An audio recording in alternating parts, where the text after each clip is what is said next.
Cool. So I actually mostly do chatbots and trust and empathy and things that we're all hearing about. But I was asked by organizers to do something different. So I'm going to take a really risky dimension and talk about cultural variation and talk about methods. And what I want to do is to try and break the conversation a little bit to have us think a little bit differently. And I've thrown in one slide for framing, which is there are connections between the talk and empathy, and I'm not going to talk about empathy and trust today, but it is the case that I will talk about some methods, first of all, which is rather than just doing, well, I don't know Wizard of Oz, I do reverse Wizard of Oz, have the chatbot pretend to be a person or the chatbot pretend to be a chatbot, and then you can change the empathy beautifully, you can manipulate the trust, you can change how human it is. And like many people here, I find that people are less concerned about whether it really is a person or really is a chatbot, and more about how empathetic it appears or how competent it appears. But I'm not going to talk about that. I'm going to talk about cultural variation and some techniques that may be worth trying to steal and take. And what I really want to take people to take away is this notion, my remote's not working terribly, which is everything we've heard so far is very much about America and a given subset. And I think in terms of status and trust and empathy, for sure status and trust, really different in India and China and different places. And so I'd encourage us to think a little more broadly. And so I'm going to talk about stuff that looks off topic, but I hope that you will then see that it actually has some connections. So I'm going to do 2 talks in 20 minutes. Yeah, I'm a computer scientist. I'm the opposite of a philosopher. First, talking about how culture varies regionally to try and look at some language analysis techniques to look at things, understanding people and their communities. And then I'm going to talk about scenario generation, which is a yet different piece. And I want to argue that at every level, culture varies differently. I grew up in California. California is not a homogeneous culture. They have very different patterns of how they trust chatbots or Elon Musk or whatever. They vote differently in different elections. And questions of how can you scale some of these. And I'm going to pick one particular psychological construct, individualism and collectivism. But I want to argue that anything you care about, like what is empathy? Damned if I know. But lots of people have theories about it. And one way to try and test those theories is to collect words that represent different theories and see how people use those words and see how the use of those words then relates to some behavior you care about, like trusting a chatbot and giving it money or something. Make sense? So let's look at individualism and collectivism. Collectivism, community is important. Individualism, each individual person is important, but it's really messy, and I'm not going to talk much about it, but just think about we should keep our aging parents with us at home as a measure of collectivism, right? And I want to measure these. You can ask people surveys. That's nice, but in fact, it's pretty expensive to do these surveys. And increasingly, we're building chatbots, and the chatbots have values. They express empathy. They generate trust in different ways. They express this is the right thing to do. This is the wrong thing to do. And I'm interested in studying chatbots also as entities behave as if they have beliefs. So you could do a questionnaire, ask people questions. You could try and train a chatbot with a whole bunch of labels and sort of machine learning saying, this is high empathy, this is low empathy, these are expensive. How can I scale measurement of differences of how much a given community is, say, individualist or collectivist? Make sense?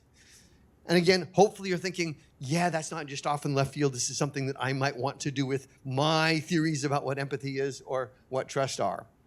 And so this is not a standard machine learning, grab the labels, train up a model. It's something where I want to go from theory forward. Labeling at scale is also expensive. I have 1 billion tweets. To go through and just label them all with a large language model would take tens of thousands of dollars, hundreds of thousands, and if you do a high quality labeling, expensive.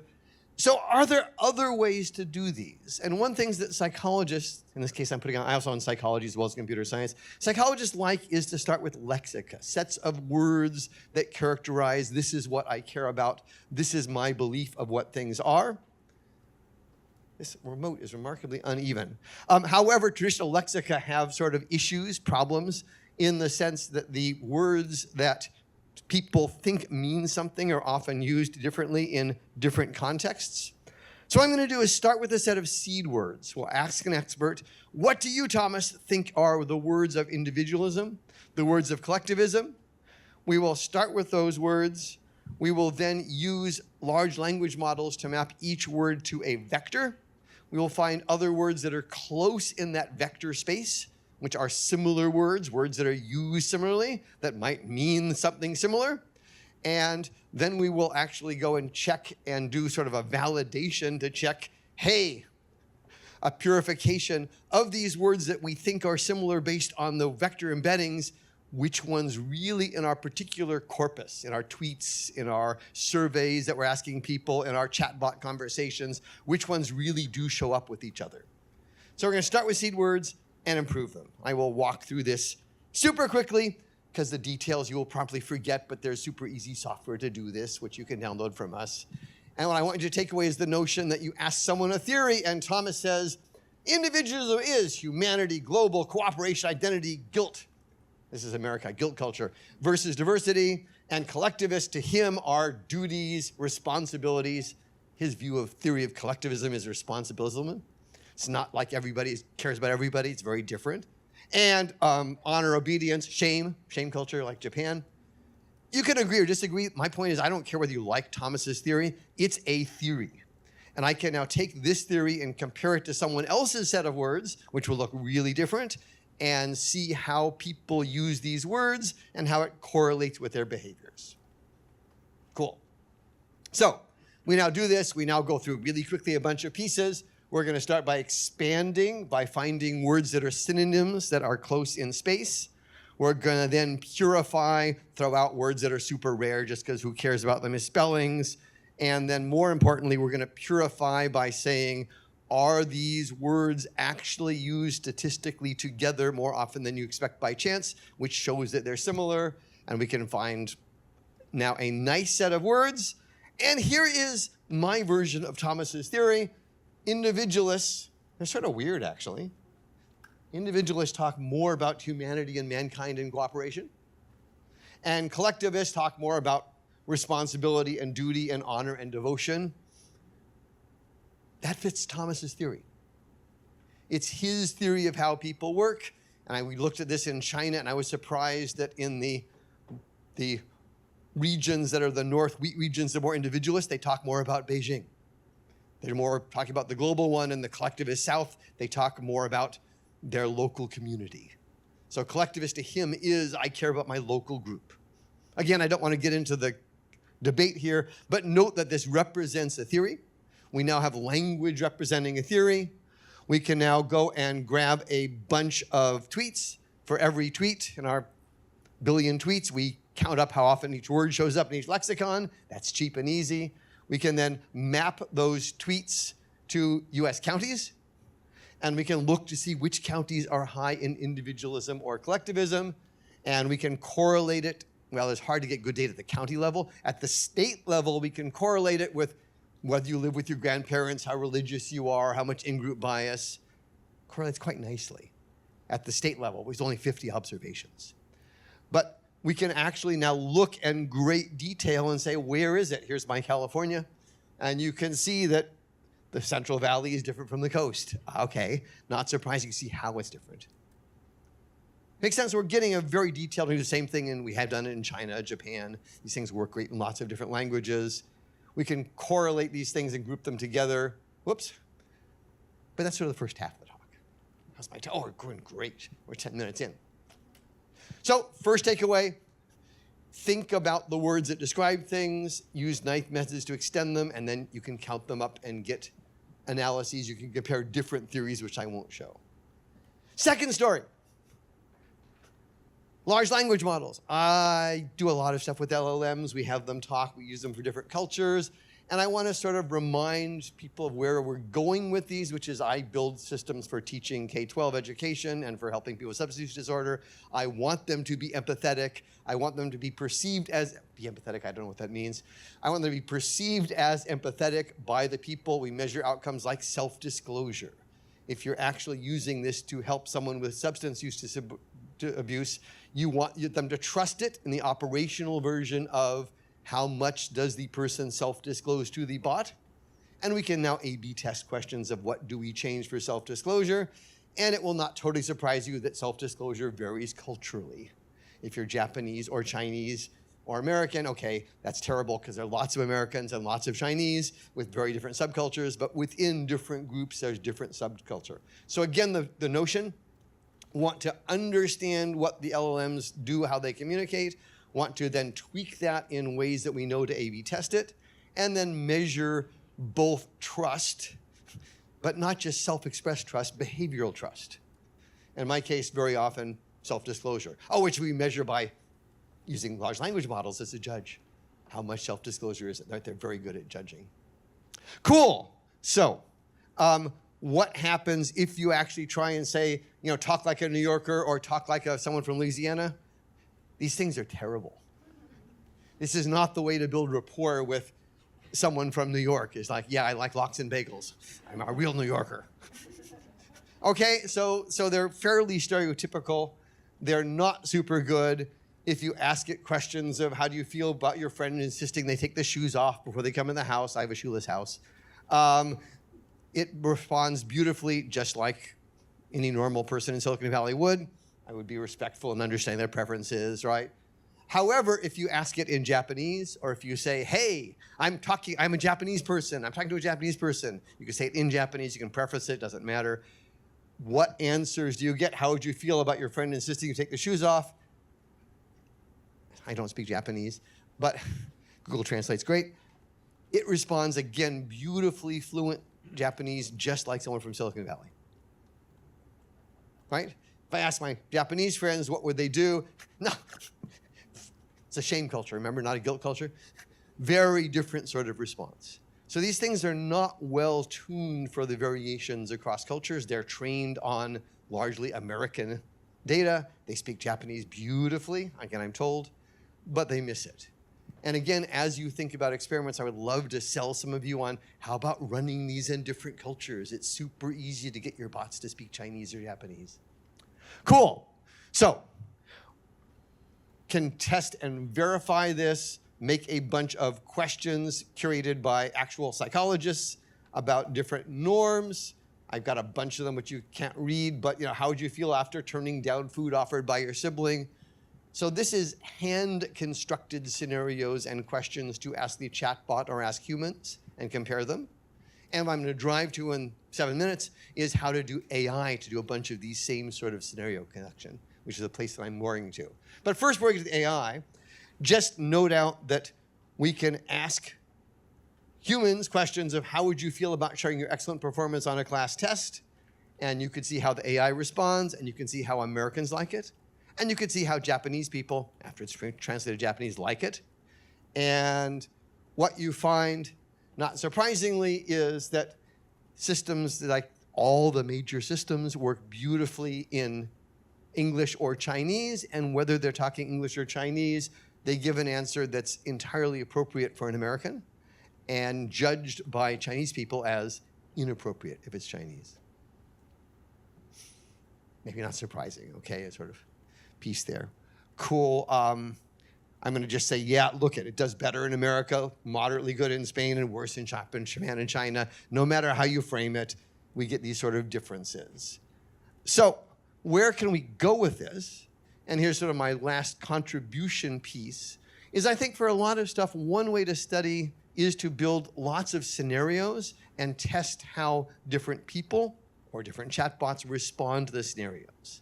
So I want to sort of sketch a method for AI-assisted scenario building, right? We're in a methods section, I think. So we pick a bunch of situations, delivering bad news, giving critical feedback. We think for different situations, what sort of styles of communication are likely to matter? For trust, I think it's warmth, competence, and beneficence. Very similar to what we heard in the last talk. What are the dimensions you think should matter? Is it pride or shame? Is it self-disclosure or secrecy? That matters a lot for some of our therapy settings. And then what also matters is mostly neglected in many of these studies is who's talking to whom. It's very different if you're talking to your child or your parent or your boss, and it's very different across cultures, whether you're talking to your child or your parent or your boss. And we do a lot of, you're talking as an AI to a chatbot who's a younger student. You're talking to a chatbot who is an older student. You're talking to a chatbot who's a teacher. What persona should it have? So I want to test a large number of situations, styles, and interpersonal relationships to see how well things work. So what do? We're going to generate a bunch of situations. We select a situation, giving critical feedback. We select one of our relationships, a boss talking to her employee. We then generate text. We now have that scenario, and we can now have AI generate a bunch of scenarios. It's really good at generating short scenarios. I got 5 minutes. I'm right on time. I talk fast. I'll be good. So we have the scenario. We can say then generate 5 different degrees of politeness. Feedback on my talk. You can range anything from the second half was bad, fix it. That's what I would call the Dutch response. Versus the first half was great. That's maybe more the Japanese response. Right? So this is AI generated. It's a generated precise scenario. It's a generated set of 5 responses. We now show these responses to a bunch of people in different cultures or a bunch of chatbots and say, hey, which answer do you think is most appropriate? Which would you give in this situation of giving feedback on the presentation to your boss? You can think where you fall. So far, so good. So now we'll look and see what happens when we do this. So we're going to go to Prolific. We're going to give this to a bunch of people in a bunch of different countries. We're going to see what they say. And there's way too many things to see. So we'll just know this is professional relationships. We can look at a couple of things. Self-disclosure surprised me, but does not surprise my European friends. Americans are super high on self-disclosure in the workplace. My European friends are going, yeah, you guys are always asking personal, how's your daughter doing? How's your boyfriend? Right? I thought that was totally normal, but hey, I'm an American. What do I know? Directness. The Dutch, I have Dutch friends. They're great. Dutch and Israelis, I love them. I'm an engineer. They're very great. I didn't know Nigerians are also extremely direct in the professional relationship. I'll give you one more just for fun. Family. Americans, Nigeria is high on family self-disclosure. If you look at rudeness or low politeness, yeah, the Japanese are always polite.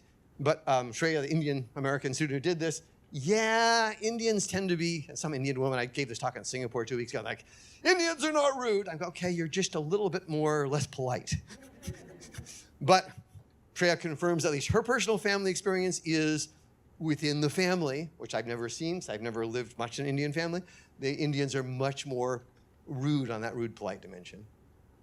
So these are fun, but I want to take away the notion which says that, one last piece, the LLMs, if you ask them to answer the same questions, do better on the American and Dutch and less good on the more distant, less American-like pieces there. Takeaways.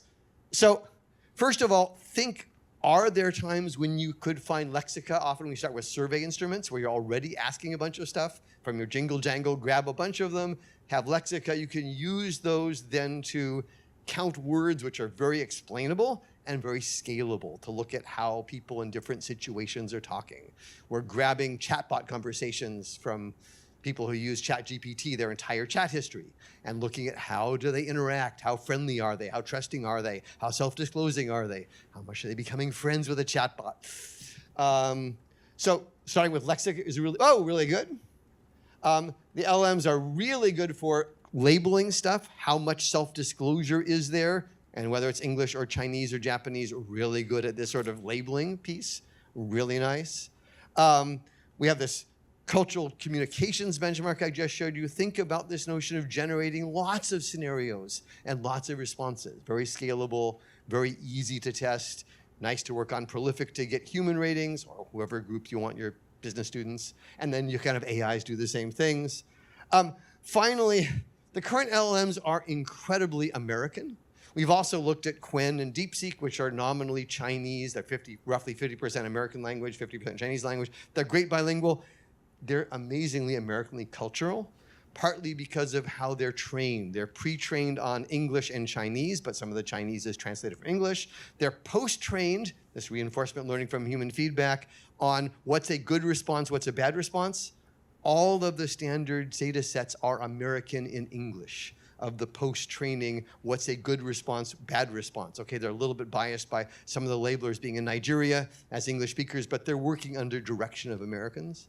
So I think it's worth thinking as you play with these chatbots, which I hope you all are doing, is what assumptions are they bringing in terms of how one should be empathetic, how one should actually build trust? Because these assumptions are really, really, really based on America and a very small amount of America, which would be mostly Silicon Valley. Those are baked in. If you want to actually test your empathy and trust, think a little bit more broadly about, hey, this is how I really want it to behave. These are the dimensions that matter. And with that, thank you.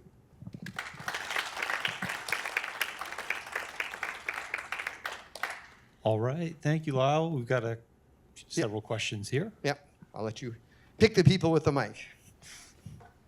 Thank you. Wonderful talk. I have much I want to say, but I want to focus on a specific methods thing. So you said LLMs are great for coding text. Yes. I'm curious, what's your criteria for great? And let me give you a little bit of context, and I'd love to hear how you think about all of this. So in social sciences, there have been some meta-analyses recently, and we've had a whole bunch of discussions at Duke amongst social scientists about how accurate are these LLMs. And it turns out, and I've also worked with a bunch of NLP computer scientists, and they do this kind of stuff. Usually in the LLM world, they're like, 73% accurate, good enough for us. For social scientists, that's nowhere near good enough. And it also seems like the accuracy improves when it's concepts that have been around for a long time. So is it green So or blue? let me be precise about what I mean. Great. So every paper I write, I have a subset of whatever I'm coding, 3 human raters. What's their inter-annotator agreement? 1 or 3 LLMs, but let's just hypothetically say 1 LLM. And what I find is the inter-annotator agreement between the humans is generally lower than the agreement between the average of the humans and the LLM. Now, that said, you can do coding badly, you can do it well. Should you verify it? Ronald Reagan was famously quoting the Russian proverbs to Gorbachev, trust but verify. So I trust the LLMs, and yes, with a small subset, I will always have humans label it. I think that is the gold standard, and I guess my experience is, at least if I'm very careful in developing the LLM instructions, and we often iterate a few times to make sure, sometimes it's few shot, mostly it's the exact same instructions. We try to give the exact same text to the humans and the AI, and in general, I gotta say my experience is that most of the time, the AI-human agreement is higher than the human-human. So so you did say it, if you train raters, then you get very different inter-rater reliability than if you don't. And if you train LLMs, you get higher inter-reliability. Yes, both are true. So it seems like, and that's why I was curious about what the actual numbers are. It seems like in the concepts that are not well described out there in the corpus out there, so some of the empathy fine cuts, or there are all kinds of concepts people are talking about here. The LLMs don't do so well.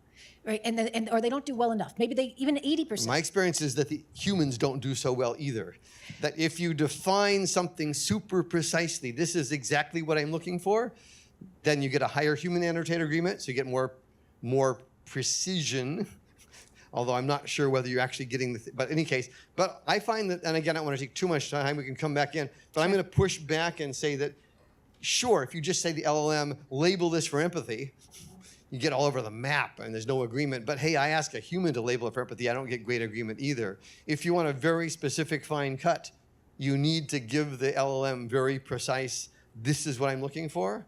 And again, your mileage may differ, but my personal experience is I get as good or as crappy entertainment with the LLMs and the humans I do within the humans. That it is about, in either case, training them or telling them exactly what you want to do. Yes. If you want a high agreement, a lot of things I do has terrible agreement. People really don't agree. If you look at my last charts of what's the best answer, there are big error bars. There's a lot of variation across humans in terms of how polite they think their parents are in their Indian household, right? But that's not error, that's true variation in perception. The same way you have variation in perception of empathy. There's real variation across the humans. And, okay, I should stop. Thank you. Thank you. I know we have lots of great questions, but we do have to move on. So hopefully good fodder for I will be lunch around. I discussion. love having questions. I love to talk to people. So grab me.